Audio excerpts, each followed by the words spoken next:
Em meio a tanta discussão teológica, tanta picuinha que a gente vê na internet, por questão de doutrina, lógico, eu sei que devemos pregar a verdade acima de tudo e combater heresia, mas eu creio que a gente vai fazer isso de uma maneira muito mais eficaz e edificante, simplesmente compartilhando a Bíblia, pregando o Evangelho e falando de Jesus.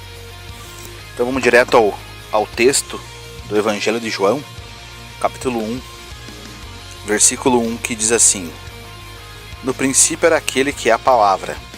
Ele estava com Deus e era Deus. Ele estava com Deus no princípio. Todas as coisas foram feitas por intermédio dele.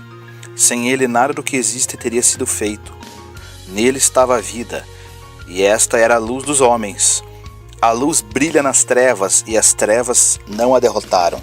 Então a gente percebe que o apóstolo João, como ele foi uma pessoa que andou com Cristo, foi testemunha ocular do ministério de Jesus, ele está nos mostrando que aquilo que Jesus ensinou está ligado a quem ele é de uma maneira inseparável. João, ele mostrou Jesus como um ser humano e ao mesmo tempo divino. Apesar dele ter assumido a completa humanidade, ele nunca deixou de ser Deus, eterno, que sempre existiu, criador e sustentador de todas as coisas e fonte de vida eterna, o fundamento de toda a verdade. E se não acreditarmos nisso, não teremos fé suficiente para confiar a Jesus, o nosso destino eterno. Então, o objetivo desse evangelho é desenvolver a nossa fé e a confiança em Jesus Cristo. E nos dias de hoje também, além de conflito por causa de doutrina, ou até mesmo com outras religiões e o ateísmo, naquela época de João não foi diferente. Porque muitos dos seus leitores, eles tinham uma formação grega, e era uma cultura que estimulava a adoração de deuses mitológicos, cujas características sobrenaturais eram tão importantes para os gregos quanto as genealogias eram para os judeus. Mas João, ele enfatizou que Jesus não era apenas diferente, mas também infinitamente superior às entidades da mitologia. E o que ele quis dizer com a palavra? A versão Almeida diz o verbo. É um termo grego que significa logos.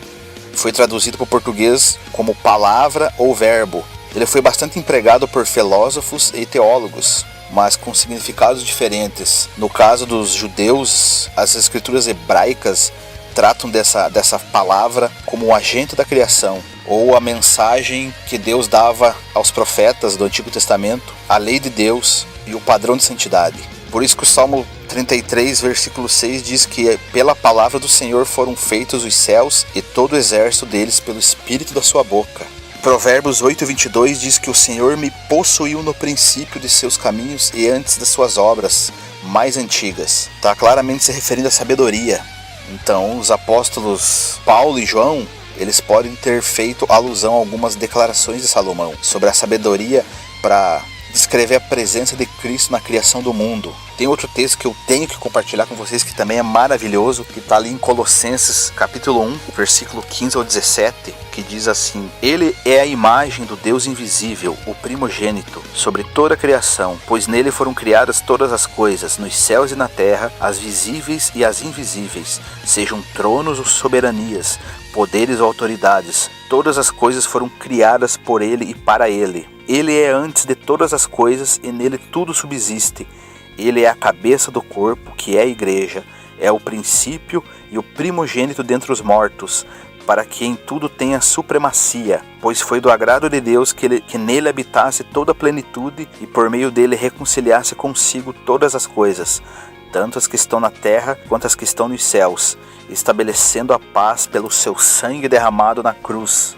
É a alusão que Paulo fez. Essa palavra logos, para a filosofia grega, ela significa o princípio da razão que governa o mundo, o pensamento. Perceba a ousadia de João escrever essas palavras. Ele está fazendo uma espécie de combinação, tanto para o grego quanto para o judeu, explicando que Jesus Cristo, ele é Deus. Na descrição de Jesus sobre esses versículos, como verbo, indica claramente que se refere a um ser humano que João conheceu e amou, mas ao mesmo tempo é o Criador do universo, a suprema revelação de Deus, a deidade encarnada, retrato vivo da santidade de Deus, o único que em tudo subsiste. No versículo 4 de João 1, fala que as trevas não o derrotaram, não o compreenderam.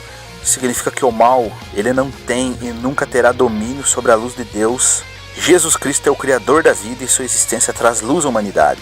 Pela luz de Cristo enxergamos a nós mesmos como realmente somos, pecadores que necessitam de um Salvador. Quando seguimos a Jesus, a luz verdadeira, evitamos andar cegamente e cair em pecado. Cristo nos ilumina, assim podemos discernir. Você já permitiu que a luz de Cristo brilhe em sua vida? Então, para finalizar, nesses dias que você liga o noticiário, é só tragédia, desgraça, violência, morte, corrupção. Cabe a nós que cremos nesse Deus encarnado, nesse Jesus maravilhoso que andou no meio dos homens e passou pela morte de cruz para nos resgatar, nos redimir. Cabe a nós a compartilhar essa palavra, a falar do amor dele, mas também aplicar o amor dele para com o próximo. Então por isso que eu clamo nesse momento, que Deus te abençoe, que Deus te ilumine, que Deus possa estar falando o teu coração, que você possa sentir o amor de Jesus Cristo de uma maneira sobrenatural, mas também através das pessoas. Um forte abraço e Deus te abençoe.